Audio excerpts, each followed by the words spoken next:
da, da. Hello, everyone. My name is Steve Peterson. And I am Jack Hinkle. Welcome to Chops Podcast. Chops Podcast, where we talk about the trifecta: knowing your content, knowing your teaching, and knowing your students. Use it every day. We all do, whether we know it or not. Jack, welcome. It is a beautiful Monday afternoon in Concord High School land. How are things going for you? We are doing fine. Did you get basketball overload this weekend? Overdosed. Overdosed. I had to go to detox. Are you resuscitated? Yeah. It was going hard. It was going hard. Like Friday night, Saturday night, Sunday afternoon. I did watch a lot of basketball. How'd you feel about the Duke UConn ending? You have strong opinions? I have very strong opinions about that. I'll just keep them to myself. Oh, well, what fun is that? No. Listen, I became a Kentucky fan. Just because they were winning all the time? Exactly. And I happened to move there when they started winning again in the 90s. But there was my first big Kentucky game was watching Christian Laettner throw in a dagger as time expired. So I grew through my adult years, early fandom years, it was Christian Laettner was bad guy from Duke. So I'll just leave it at that. There you go. But I am, I have coworkers that are Duke fans and Michigan fans. And so, we all coexist and help each other out. Well said. Thank you. Harmony. Thank you. Live in harmony. That's true. But this week, short week, and then Good Friday, and then spring break. And if the our production team here does their job correctly, it's me, I'm the production team. This will be hitting you after our spring break. That first week we come back, it'll be on that Tuesday. But spring break is still ahead of us, so we still have that kind of feeling good about it. Mm-hmm. And tomorrow, on Tuesday, I will be with the jazz bands and the singers and the orchestra touring the elementary schools. So, I really only have 2 days of school left this week. I'm feeling optimistic. All right, because tomorrow is... Got the box truck keys. Got that box truck is still going? The front half. Okay. The box truck has been around for almost 20 years. This is good Concord. It's like a moving truck, right? But I was thinking about the box truck also recently. I told Jack I had all these random thoughts. I'm really not stalking you, but I just got on this stream of consciousness. I was thinking about the tour, and I was wondering if they still had the box truck. Still do. Okay. In the box truck, if you get up in the box truck and you go to the right side of the vehicle where the wood planks are, there is a saxophonist by the name of Mike Rodriguez, who graduated. Was he before your time? No, we went to school together. You went to school together. His music folder is in the back of that truck between the wood paneling and the metal. And Mike played. So this was around 2012, 2013. And Mike was he was an exceptional saxophone player. And he had one of those folders that had every piece of music in it. Oh, it was like a history of Mechanical Monsters. Exactly. All the way to, okay. And he had his folder up on this piece of wood leaning against the side of the van, the moving truck, and then it got bumps and we just went whoosh, and we tried for a little bit, taking off screws and bolts, but it's just down there. So.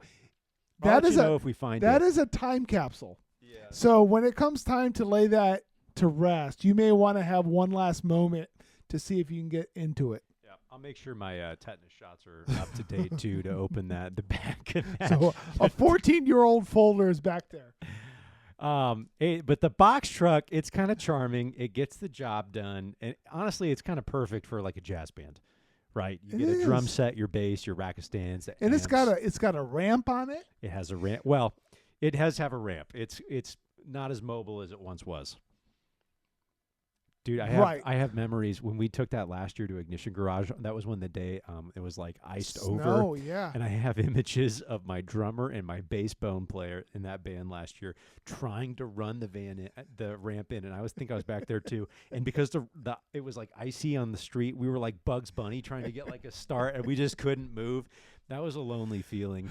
Oh man, but we're back. It's not going to be icy tomorrow. It's going to be a grand old time. So the kids are excited. You're going to 2 elementaries? 2 elementaries. We're going to go to one, hop back here to the high school, and have a lovely lunch by Little Caesars at 11 a.m. Go out to the other elementary, come back, and they'll go to their last class and a half of the day. Which is, for most of them, 6, 7. 6, 7. Oh, you It's meant band, band. Yeah. or orchestra band. Yeah. So it'll be a pretty chill day, pretty fun day, and performing for elementary students is kind of easy money, as we say. Oh, it's 'Cause great. they have the best energy.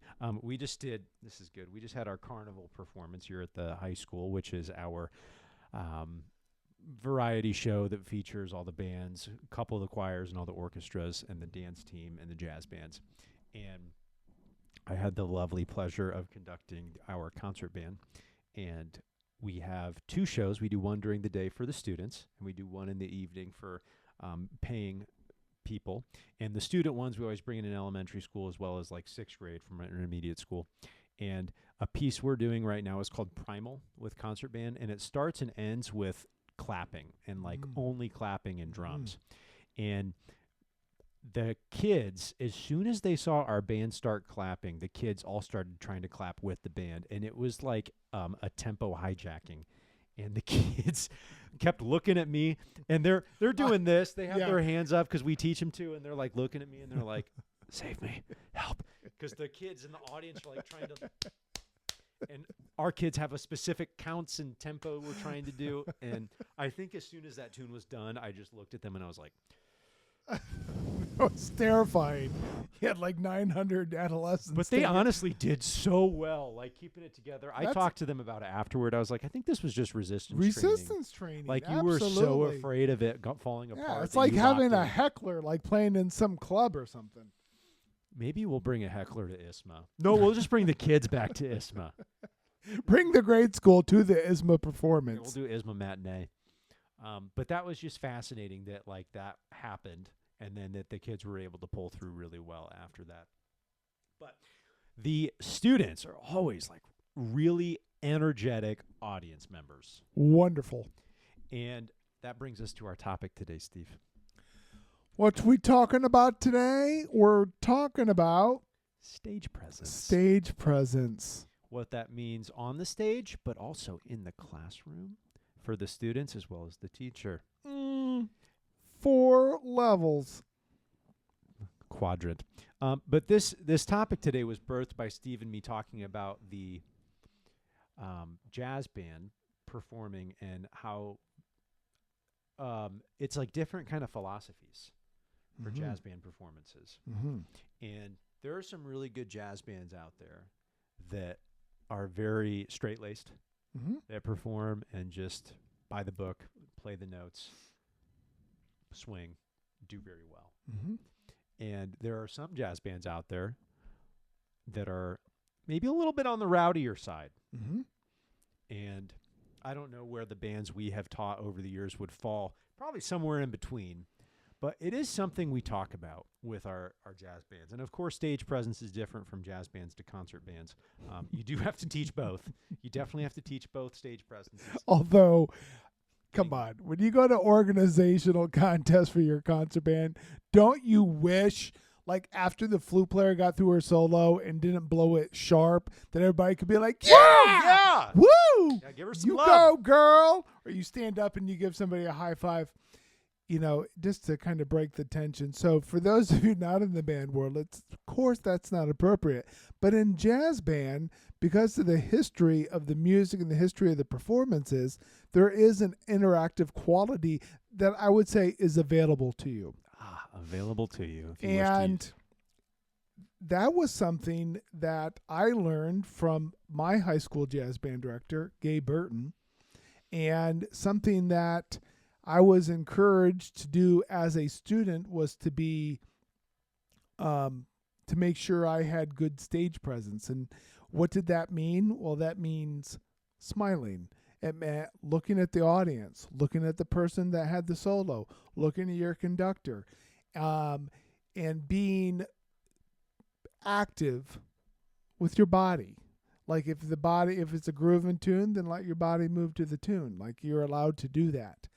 And we did coach that a lot, and I know that you still do with the jazz bands that you teach now, and helping the students create a sense of stage presence themselves. And let me go to the punchline. The punchline is, if you get a band that knows each other well, knows the music well, has joy in their music, and feels comfortable sharing that joy beyond the music with smiles and laughter and engaging behavior, I think you get into a really special level. I think you can go to a higher place than you would with no reaction. And that brings an it factor. And this also would preface that was comfortable, like, for me. Like, that feels comfortable for me. Mm-hmm. I'll let Jack talk about that on his own too, but I want to be a good act on stage. I don't want to be insincere, but I want to let the enjoyment of what I'm doing with the music and the students show in how I'm physically acting on stage and how I'm talking. Well, and I was going to say, isn't it kind of a safety net for you to see the kids like buying in and like selling it? Like, right. I would be, even if the kids sounded great, I think I would be concerned and a little nervous if I look on stage and they're all like straight. Right. I would be a little concerned. I'm like, are they okay? Is something wrong? Are they upset? Or Right. is something on fire? I mean, I don't know. But I agree with you. And that's how my band director raised me. My band director was Steve Peterson, to my left. Mm-hmm. And Steve made a point to us that when we performed, we need to show that we are enjoying it, just as he spoke. And I'm trying to take that lead from him as I go on and work with my own bands these days. And I think about Carnival, our performance that we just had, as a good reason as to why to teach that. At this performance, there are so many different kinds of people that come. Of course, there's parents and family members of the students that are there. There are these elementary school students that are brought there by their school, and they get in for free, and they come in for their own performance. There are community members who are maybe affiliated with the program. Maybe they have alumni, or maybe they just really have enjoyed the shows over the years. I know that there are some people that used to be your neighbors. Yep. And you know who I'm talking about, that they still go to these things, and they never had a student in the jazz bands, but they always appreciated it. So you have all these different kinds of people, and we want to showcase what the students get to experience day in and day out of school. And if I was a parent, I think I would be pretty intrigued by students that look like they're having a good time and also sound really good. Yes. I think that would be like a big selling point to me. Yes. I think as like an 8-year-old in elementary school looking at this, I think it would be a lot more fun to think about joining if the kids look like they're having fun as well as sound that way. And then if there was a professional jazz musician that somehow wandered into Carnival, mm-hmm. I think they would appreciate what is going on by that. And that there's like a certain visual effect going on if we put it in marching band terms. But it's something that I don't think it's easy to teach. No. I think the concept is simple, and it takes a lot of time, like especially for a young band. When you have a band like maybe your top band of the school, you have a tradition of that. It's easier to ease your way into it. But when you have a young group and you're teaching everybody for the first time, mm-hmm. when they've done sit-down concert band or stand-up freeze at attention marching band, and now you're like, no, we want you to move. We want you to be free and act on what you hear and what you feel and let your body respond to that. And we want you to make noise in the middle of somebody's solo. Yeah. All these things we've told you to never, ever do in concert bands. Suddenly Right. we're flipping this. Yes. And I think it could be done poorly. Oh, it definitely can be done poorly. Because it could be done to kind of mask the deficient musical sense of the band, and kind of like be a prop that you're just using to kind of get by. But, I think of jazz performers that I've seen, and the model to me is this is a communal music, and you're creating moments on the stage spontaneously. And it's a little different than a high school jazz band. The high school jazz band has some spontaneous moments, but some scripted. But, like watching a jazz trio, right, where everything is spontaneous besides the head, right, or even that is slightly spontaneous. But just the amount of like interest, the amount of intrigue, like a sense of intimacy and a sense of joy and a sense of appreciation of that, whatever that dialogue looks like, talking, visual, laughing, throwing your head back, whatever that is. But that to me is demonstrating what this music actually looks like. You know what it sounds like, but when you see people like one of the little things that came out of COVID is Emmett Cohen doing live at Emmett's Place. And Emmett is a New York-based pianist, jazz pianist, and plays a lot, goes to a lot of tours, and does a lot of things around, but also gives concerts in his living room. And they are the most joyous, positive, infectious little jam sessions. And his sense, I've seen him in concert before, and his sense of joy and communication is so high. And I look at people like that, and I often think, like, what are they doing? What do they have? I want some of that. Yeah. And I want to have that on stage when I perform, whether that would be like in a jazz combo or a big band or playing piano at church. I want that interaction, but then also I want the students, the performers who are my youngers, I want them to be able to enact that joy like physically. I want them to be good musically, and I want that joyful expression to be an extension of the excellence of the music. For sure. Right? For sure. And it does all sound like very I don't want to say nebulous, but it just like, oh, that's so great that you do that. But it's not one, meaningless, and two, it's not easy. And I've had to cut off my band before because they don't look good. Mm-hmm. And even if they sound great, I've had to say, stop, do it again, stop, do it again.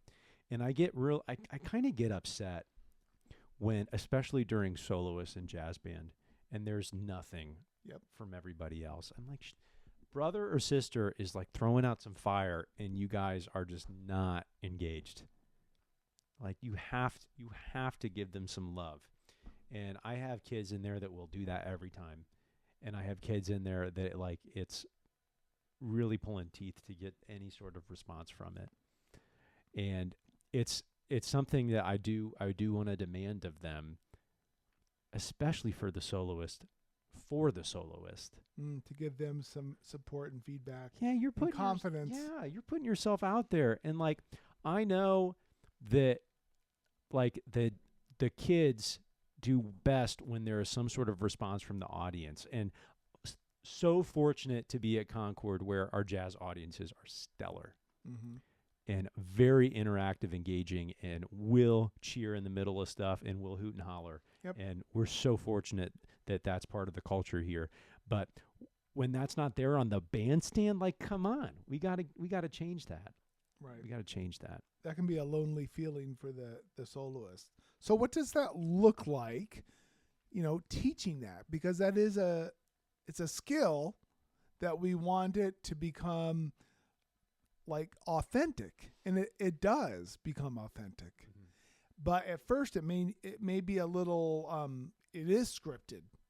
And Scott Spradling used to talk about when we would go watch, if you were watching the elementary band as a sixth grader and you went on tour, and he'd always say, you sit there, legs crossed, crisscross applesauce, with your eyebrows raised and your nostrils flared. I just put that in their itinerary. Did you? Because you had it in there. Because I had it in there for years. Except I had Mr. Spadling, not Mr. Spradling.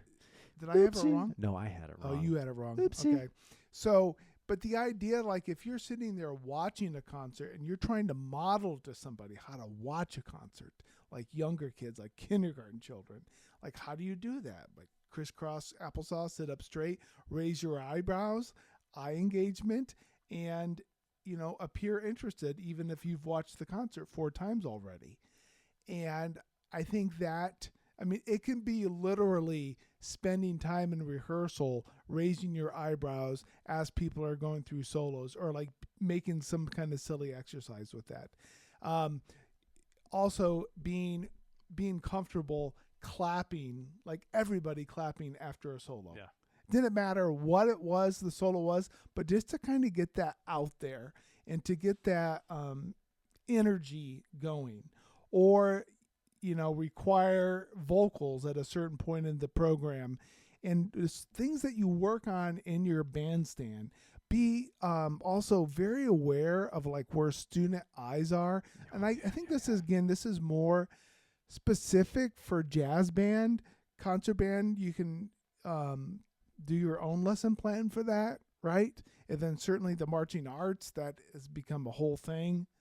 But there are some things that are common ground, like the level of engagement has to be the same throughout the ensembles. Okay, yes. And I think during a rehearsal, it's okay, right, if you're asking for that same level of engagement from your concert band. Thank you. This applies to everybody. Gotcha. I was very attentive to like where students' eyes are during the rehearsal. And that's true. That was wind ensemble to jazz band or wherever. And like it should be on me, or should be on the music, or should be on your fellow bandmates on the stand. It should not be staring off into space. It should not be looking down. It should not be eyes closed unless you're having an amazing musical moment. But, like being thoughtful of where your eyes are and how that looks to other people in the audience. And yeah, sure, concert band, looking at the conductor, looking at your music, looking at others around you, and creating that. I used to tell the students, that was one of my 5 points of like before going out on stage, was look at the audience, look at me, and look at each other, like during the performance. And just from so we're just talking eyeballs of doing that.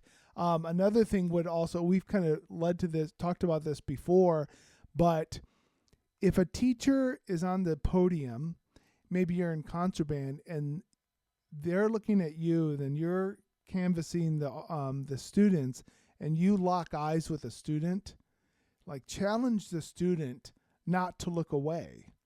Don't just be bashful or like, oh, teacher's looking at me, but kind of like take that moment and being like, I see you, or like a small nod, but just being seen and seeing other people in your class every day. Clearly, we're a little biased toward music education because we chose that field. Shocking. I think jazz is like such a great vehicle for this skill, even though it applies for everything else. Having a class of like 20, when you're close together and you're playing music that requires a different level of codependence than concert band, I think that's a great vehicle to teach. But that doesn't mean it's not applicable to concert band, and it doesn't matter. Something that Steve would put in his syllabus at the very beginning of every year is that a quiet rehearsal doesn't mean it's a good rehearsal. And I think this is evidence of that. Quiet rehearsal is not evidence of a good rehearsal. And Steve would always say, well, what does this mean to you? And he would ask like the freshman band, like, what do you think that means? And they would always take the bait and they'd get it the first try. They'd say, well, maybe it means we're not paying attention to reward. And you'd say, exactly. And, if you're working with your jazz band and the saxophones like finally nailed this like solo that they've been working on for months, they're probably going to go, yeah, like they look at each other and they experience that. That's stage presence. If your concert band and you're working with them and your trumpets finally get this fanfare thing and they didn't frack it for the first time, if they look at each other and go like, yeah, that's stage presence. Or even better, if the flutes and clarinets in front of them know that the trumpet section's been working on it for a few weeks and they nail it and the band is engaged like, dang, that was so much better. Yeah. You want that. Yes. And that stage presence. It doesn't look the same when they're wearing their concert blacks, but it's still meaningful. And that's like building your culture that you want, which I think is ultimately stage presence is a reflection of your culture. Yes. And evidence, like they talk about when your band walks in and they take their seats when they're at contest, or your marching band comes on the field, probably not the same level of analogy because they're so far away, or when the jazz band comes and takes a stage, like your judges are already making their first impressions, and that's like you're putting your culture out there and how they handle themselves and how they roll. But that's something that we find important and that we spend time working on. You asked about like, what does that look like in your band? Something that's been a strength at Concord for essentially since Brian Golden's been here is the pep band, right? Yeah. And our pep band is very visually engaging, obviously musically engaging too, but I've leaned on that a few times. I'm like, can you play this? Can you look like while you're in pep band for this? And obviously it's too much the first time because pep band's over the top, but if that's your baseline and then you can bring it down to where you want it to be, just to get the kids comfortable with moving as they play. Yes. I think, practicing that, rehearsing that, demonstrating that. Yeah. Demonstrating that as a conductor, as a solo performer, if you have your instrument in front of the jazz band or in front of the wind ensemble, whatever your thing is, but having that sense of movement and involvement in the music is really important. Thinking about sometimes we would do rehearsals where everybody would be standing up except the rhythm section, but then also teach them like a simple salsa beat with their feet, like a step touch kind of thing, or like a gospel sway, like step, close, step, close, and doing like basic dance moves to get them going, and I would tell them, like, even for things that were not like choreographed, just like, okay, like if you're struggling with like how to move to this piece of salsa music, like, first of all, I don't understand that. I wouldn't say that, but like, how could you listen to salsa music that's like burning in your band room and not like move? I don't see how that's like possible, but try moving your shoulders. If you move your shoulders, that kind of gets your hips moving a little bit. If you move your hips, that gets your knees moving. Get your knees moving, moves your ankles. And just kind of this idea of being a little bit more loose, a little bit more flexible with the music, but practicing that, like standing up and moving, just so it felt a little bit better when we sat down. And again, the idea is that the visual enhances the musical. You're already performing at a good level. You're talking about like buy-in and spreading positivity and happiness with the music, not just perfecting it. And again, whatever you ask of your kids, they will only be able to give a percentage of what you show. And Tim Lausenheiser would say, if you give 100, they'll give 80. So you have to give like over the top. And this is something that has seeped its way into the Concord culture as GOY, which stands for get over yourself. And there is a certain level of that to be the teacher of these groups is that you typically find yourself going over the top, making a fool of yourself, being comfortable with it, just so that the kids understand what's being asked of them. Moment in carnival rehearsal is, again, in this tune called Primal. Challenging part of the tune is it has a cellorando and a decellorando. Am I saying that right? Retardando. Yeah, that's better. That's not a word. I don't know. Is it decellorando? Decellorando. You're retardando. Okay. It is Gets multi-rit. slower. It gets slower for those. Yes. And when it gets slower, it gets really loud. That's part of it. We call that fortissimo in the band world. And the kids were just not producing the right amount of sound. And this is kind of stage presence, but, I'm conducting them. And I'm trying to show them what I want, and I am just getting so I got probably 5 inches of air. I jumped to give him a cutoff, and I stopped, and I said, "Do you see me?" I'm like, "This is horrible teaching because I am asking for more and more, and you're giving me less and less. Play louder, but do you see me? Do you see what I look like?" And I imagine you can translate that to some musicality, and it got better. But again, it's the idea that if you want your band to have the correct response, possibly means you're going over the top to achieve that goal. And with stage presence, it can lead to that same thing too, with you demonstrating. But I think they need to see the demonstrate or speak an analogy that makes sense. Because I told one of my soloists this year recently who's done a great job soloing. Hasn't been a soloist before, but really just knocked this last tune out of the park, and it was really good. She was quite still when she soloed, and I stopped the band and I said, "You sound awesome, but you look like you don't like what you get to do." I said, "When we do this matinee, there's going to be a very young student in the front row, probably on an iPad. Give him some engagement." Yeah. And it changed her approach, and she looked better, and she probably sounded the same, but, I placebo affected myself into thinking she sounded better because she looked different. And given an analogy of, an iPad kid, I imagine kind of spoke to a teenager.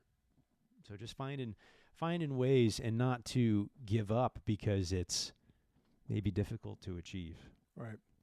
It is difficult, and it is a challenge to get, it's a challenge to engage with teenagers overall. I mean, that's the gig. That's a challenge. And I'm not saying it's challenging with the students we work with now. It can be sometimes, but hopefully things are going better at this point in the school year for all of us. Almost May. But the idea is that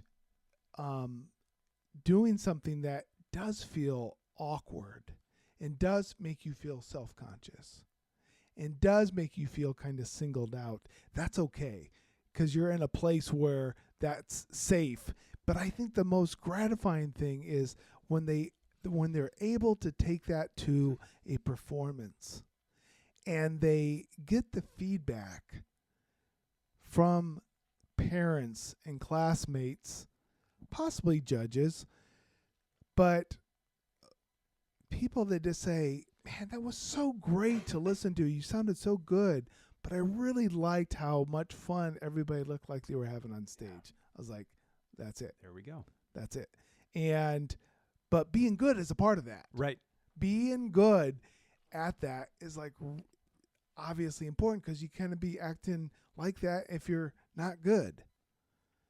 That's true. That's very true. Something that has probably led to some success here at Concord is the beginning band program and what they've asked for the students or asked from the students. And did Brian start the band whoop thing? That was Scott. Oh, Scott did that? Back in the day, yeah. Oh, why don't I remember that? Oh, it's been a while. With the instruments up. Yeah. Can you speak to the band whoop? So the band, the director would get on the stand, and the sixth graders would be like, "Whoop!" and they go to rest position.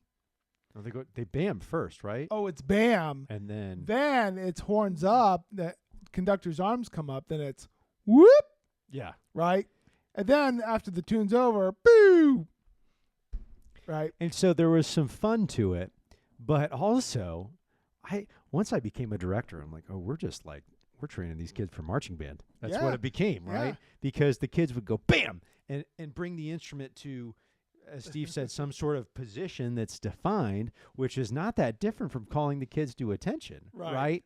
But we're training them that like there's movement, and of course the 12-year-olds like don't know this, nor does it really pertain to them. But we're training that there's some movement that happens, but also movement's fun, movement's funny. Right. It's exciting It's to get to do engaging, that. right. Yeah. And so when they come into marching band and they're asked to do that for the first time, it's not out of the box. But also that can stand alone, right? If a child only did 6th, 7th, and 8th grade band, then they're like, peace out. But the idea that you're kind of getting a part of something that's bigger than yourself, and you're able to go along with the group to do something that may be a little bit silly, and that's where like doing something like the, rubber chicken march gallop that you guys did last week. And I know there's many programs that do things like that, but to help students get to a point where they feel comfortable doing beyond the normal on stage, and they feel comfortable and they feel confident and they feel proud. Now they're not acting a soloist. They're not acting like to act a fool and bring attention to themselves, but you're enhancing the performance. Correct. And those opportunities that you can find as a teacher, I think, are really fun. Yes. When you can kind of build those in. And, something we already have kind of talked about, like for tomorrow. This is my first carnival tour since my senior year. Oh. So I'm asking our orchestra director. I was like, can you kind of talk me through this? I talked to Brian about it today because he did it for last year. And I have I don't know what it's going to be, but I've got some ideas. I told Jazz one, I was like, there may be times that you're on welcoming committee, and they make the little gauntlet for the kids to walk through. And they did that at the junior high when we did our junior high performance. They're like, oh, that's so fun because you get to embarrass the kids and they feel weird. I'm like, that's true. But I said, but elementary kids, they'll think that they're the bee's knees if you do that for them. So, and that's like even more fun when you can do that. So I'm looking forward to finding some more opportunities for that. But also, I still think that's a part of stage presence. I think it's all connected. Can I add one thing? No. Okay, sure. Go ahead. Going back to something you said earlier about you as the teacher have to demonstrate at a maximum percentage because the students are going to give that. And we all need to be aware of our faces, obviously, when we're teaching. Preach. We have to be aware of what our face looks like when we're teaching. What does it look like when it's in a relaxed position and maybe you're conducting a chorale and you're looking around the wind ensemble room and making eye contact? Does your face indicate inviting? Does it indicate like shame or maybe correction? Or, but I think just like also the way you speak from the podium, the way you speak from the front of the classroom, and what are the students picking up from that? And you're allowed to have bad days. You're allowed to have less energetic days. But overall, what do they see from you? And what do they hear from you? Do they hear you expecting the best? Do they hear you pulling the best out and acknowledging the best? Or do they know that you're just going to come with another one to try to catch them off? Or do you scowl from the podium? And you may need to like reflect upon that and have other people critique you. Oof. Oof. Oof indeed. But it needs to be said. It's all the same stuff. And I know that there's an Instagram reel I was going to send you, but I didn't. It was this jazz gig, and this kid was playing an alto solo, and sitting next to this kid was his former director from high school, and this kid's probably my age now, and it was like him playing the solo, but then the director would like make some faces like kind of approval, like stank face for the kid, and it would like zoom into that kid, and the whole like caption was like, my director approves of me playing my solo 15 years later or whatever. But you're talking about faces. It's like that's happening. I bet that director couldn't even help it. Thinking about exactly. it, that's like autopilot. But I think you're right. Faces, important. Very important. There you go. Okay. So thank you so much for listening to our podcast episode today. This is episode 3526. It's episode 121. 121. Continue to hit those like and subscribes. We're almost to 50 reviews on Apple Podcasts. We're at 11,000 followers on TikTok. We are. We're about to 20,000 plays of the podcast itself. Woo! On Apple, that is. Choo choo. So exciting. Okay, keep those positive energies going in the classroom. Enjoy your final days before break, whatever that may look like for you. Enjoy the season. Okay, so for Steve Peterson, Jack Hinkle. we're out of here.